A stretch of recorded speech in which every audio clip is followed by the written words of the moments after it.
অমিত শাহ তোপ দাগলেন এসআইআর নিয়ে, তৃণমূলকে তোপ। কমিশনকে জঘন্য ভাষায় আক্রমণের অভিযোগ অমিত শাহের। বাংলাতেই শুধু বিচার বিভাগের হস্তক্ষেপ, এমনটাও দাবি করলেন অমিত শাহ।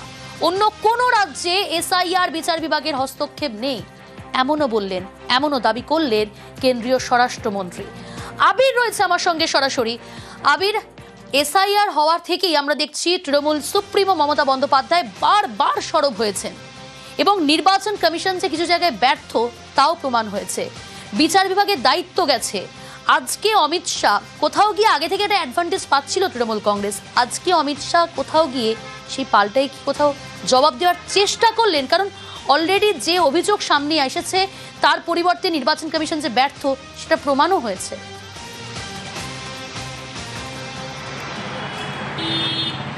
দেখো, গত নভেম্বর মাস থেকে এসআইআর ইস্যু নিয়ে দুপক্ষের মধ্যে যে রাজনৈতিক যে তর্ক বিতর্ক তা চলছে।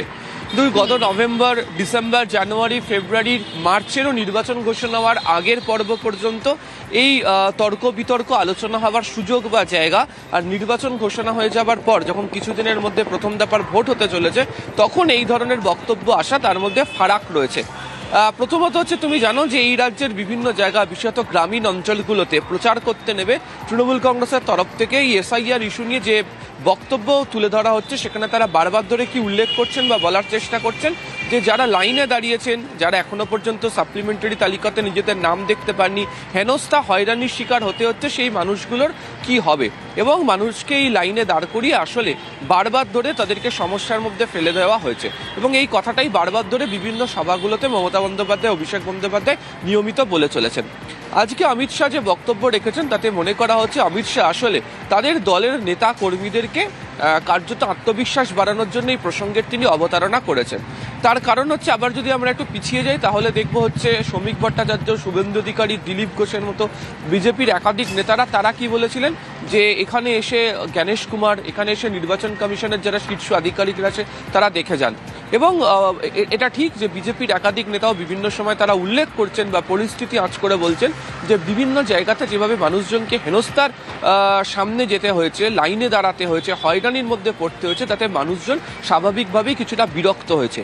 এই বিরক্তির প্রকাশ থেকে নিজেদেরকে কার্যত মোড় ঘোরানোর জন্য, রাজনৈতিক অবস্থান থেকে ঘোরানোর জন্য আজকে তিনি এই প্রসঙ্গের অবতারণা করেছেন, ঘুরিয়ে অন্যভাবে, যাতে তাদের দলের যারা নেতাকর্মীরা রয়েছেন তারা রাস্তাতে নেমে অন্তত প্রচার কার্যের ক্ষেত্রে বিশেষভাবে ব্যস্ত থাকেন। দ্বিতীয়ত হচ্ছে যে আজকে অমিত শাহ যখন এসআইআর অনুপ্রবেশের প্রশ্ন নিয়ে তিনি যখন কথা বলছিলেন, সেই প্রশ্নের মধ্যে ছিল হচ্ছে অনুপ্রবেশের ইস্যু। যে অনুপ্রবেশের ইস্যু নিয়ে তিনি উল্লেখ করেছেন যে সীমান্ত সুরক্ষায় নজর দেওয়া হয়নি, এখানে বেড়া দিতে দেওয়া হয় না, জমি দেওয়া হয় না। পাল্টা তৃণমূল কংগ্রেস বলার জায়গা তৈরি করেছে যে আসাম, ত্রিপুরা থেকেও প্রত্যেকদিন একাধিক অনুপ্রবেশকারী ধরা পড়ছে। সেখানে বিজেপির রাজ্য সরকার রয়েছে, কেন্দ্রীয় সরকার বিজেপি রয়েছে, সেখান দিয়ে তাহলে সেখানে কিভাবে প্রবেশ করছে।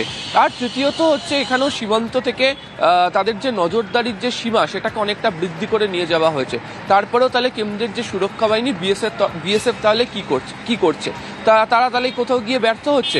এই প্রচারও তৃণমূল কংগ্রেস গেছে। তো এই প্রচারের পাল্টা যদি রণকৌশল তৈরি করতে হয়, বিজেপিকে তাদের প্রচারের জায়গাতে যেতে হয়, সেখানে গিয়ে এই যে এই রাজ্যের ক্ষেত্রে বিচার বিভাগীয় হস্তক্ষেপ হয়েছে, আদালতের নজরদারিতে গোটা বিষয়টি চলছে, এখানে দাঁড়িয়ে কমিশনের কাজ সঠিকভাবে তারা করে উঠতে পারেনি বলে কমিশন দেখছে, সেটাকেই কার্যত ঘুরিয়ে আজকে অমিত শাহ হাজির করেছেন। তাতে অনেকেরই মত হচ্ছে যে তৃণমূল কংগ্রেসের পাল্টা প্রচার কৌশলের বিরোধিতা করতে নেমে আসলে দলের নেতাকর্মীরা যাতে ময়দানে নেমে লড়াই করতে পারেন, কার্যত তাদের কাছে এই বার্তা পৌঁছে দেওয়ার জন্য এই কৌশল গ্রহণ করেছেন কেন্দ্রীয় স্বরাষ্ট্রমন্ত্রী। বেশ আবির। चुनाव आयोग जैसी संवैधानिक संस्था पर गाली गलौज करना ये बंगाल की संस्कृति को शोभा नहीं दे। मैं आज एसआईआर के बारे में भी खुलकर बताना, एसआईआर पूरे देश भर में हो रहा, कहीं पर जुडिशियल ऑफिसर नहीं लगाने पड़े, सिर्फ बंगाल में लगाने पड़े। कारण क्या है? यही चुनाव के अंदर तमिलनाडु में भी एसआईआर हुआ, कोई कोर्ट केस नहीं हुआ। केरल में भी एसआईआर हुआ, कोई कोर्ट ने केस नहीं हुआ। तमिलनाडु में डीएमके की सरकार है, केरल में कम्युनिस्टों की सरकार है। बंगाल में ऐसा क्या हुआ कि सुप्रीम कोर्ट ने जुडिशियल ऑफिसरों को लगाना पड़ा? इस बात का जवाब ममता बनर्जी ने बंगाल की जनता को देना।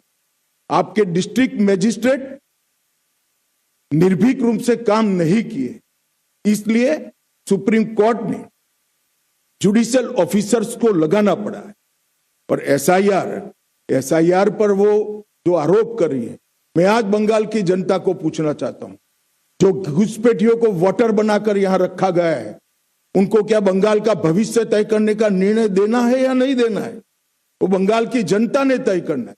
मैं भारतीय जनता पार्टी की ओर से स्पष्ट कर देना चाहता हूं, सिर्फ वोटर लिस्ट से नहीं, देश भर से एक एक घुसपैठियों को हम चुन कर देश के बाहर निकालने के लिए संकल्पबद्ध है और ये मेरी पार्टी का एजेंडा है।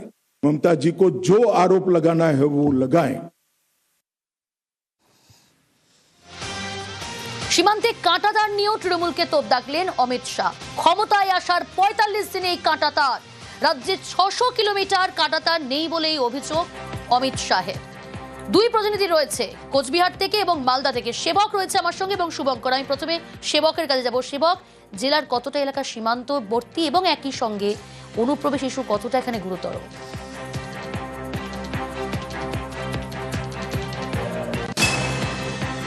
দেখো, মালদা জেলাতে সব মিলিয়ে ভারত বাংলাদেশের মধ্যে কাঁটাতার মানে সীমান্ত রয়েছে সব মিলিয়ে ১৭২ কিলোমিটার। এর মধ্যে ২৭ কিলোমিটার এলাকা রয়েছে যেখানে এখনো কোনো রকম বাউন্ডারি হয়নি। এর মধ্যে কয়েক কিলোমিটার এলাকা রয়েছে যেটা রিভার বাউন্ডারি, বাকি কিছু এলাকা এরকম যেখানে স্থল পথ রয়েছে, অথচ কাঁটাতারের সীমানা এখনো তৈরি করা যায়নি। এই নিয়ে এই যে অনুপ্রবেশ গত কয়েক বছরে তুলনামূলকভাবে কম হয়েছে এমনটা বলছেন সীমান্ত পাড়ের বাসিন্দারা। তবে এখনো মালদহের তোমার বৈষ্ণবনগরের সুখদেবপুর, একই সঙ্গে হবিবপুরের কেদারুপাড়া, এইসব সীমান্ত এলাকা রয়েছে যেগুলি কাঁটাতার বিহীন রয়েছে এখনো, এবং এগুলিকে স্পর্শকাতর বলা হচ্ছে বা অনেক ক্ষেত্রে গরু পাচার বা অন্যান্য কিছু ফেন্সিডিল, মাদক এই ধরনের পাচারের ক্ষেত্রে এইসব সীমান্ত দুষ্কৃতীরা ব্যবহার করে, এমন অভিযোগও মাঝে মধ্যে শোনা যায়। কখনো কখনো সীমান্তের ওপার থেকে ভারতীয় সীমান্ত এলাকায় ঢুকে ফসল কেটে নেওয়া, এমন অভিযোগও করেন কৃষকরা। সব মিলিয়ে এই সীমান্তর যে এলাকা সেখানে কাঁটাতারের বেড়া দেওয়া জরুরি, এ কথা স্বীকার করছেন সীমান্ত পাড়ের বাসিন্দারাও। কিন্তু সব মিলিয়ে অনেক দিনই কেটে গিয়েছে, কিন্তু এখনো নিশ্চিত করে যে কাঁটাতারের বেড়া দেওয়া সম্পন্ন করা, এটা কিন্তু কাজ এখনো হয়নি। বেশ কিছুদিন ধরে কাঁটাতারের সীমান্ত যে তৈরি সেটা কিন্তু বন্ধ রয়েছে বা হয়। বেশ, অর্থাৎ সীমান্তে কাঁটাতার নিয়ে তৃণমূলকে তোপ দাগলেন অমিত শাহ। ক্ষমতায় আসার ৪৫ দিনেই কাঁটাতার। আর কি বললেন শুনুন। मैं आज ममता बनर्जी जी को स्पष्ट पूछना चाहता हूं कि घुसपैठिए इतने आ गए कि आपकी सरकार सो रही है? मुझे मालूम है वो कहेगी कि बीएसएफ क्या कर रही है। बीएसएफ तभी रोक सकती है जब आप बॉर्डर पर बाढ़ लगाने की हमें भूमि दे।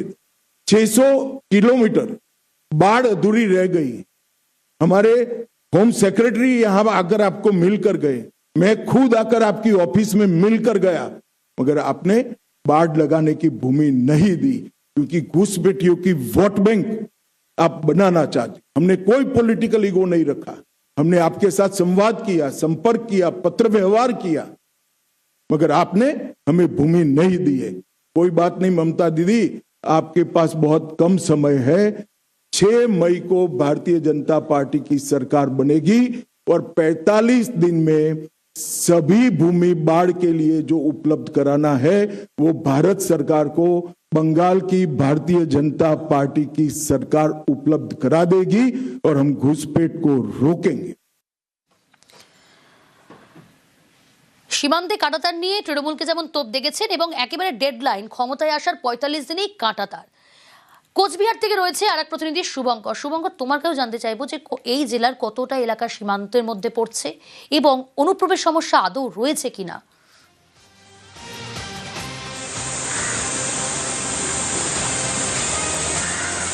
হ্যাঁ দেখো, তোমাকে জানিয়ে রাখি কোচবিহার জেলার কিন্তু একটা বড় অংশ, প্রায় 500 কিলোমিটার ভারত বাংলাদেশ সীমান্ত রয়েছে এবং এই সীমান্তে অন্তত 100 কিলোমিটার এলাকা রয়েছে যেখানে কোনো কাঁটাতারের বেড়া নেই।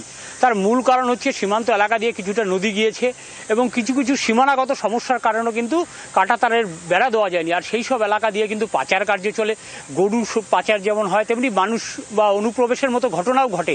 বিগত দিনগুলো কিন্তু তৃণমূল সহ বিরোধীরা কেন্দ্রের বিজেপি সরকারের বিরুদ্ধে অভিযোগ করেছে যে যেহেতু বিএসএফ সীমান্তের পাহারাদার দায়িত্বে, বিএসএফের মদত ছাড়া কিন্তু এরকম পাচার বা অনুপ্রবেশ ঘটানো সম্ভব না।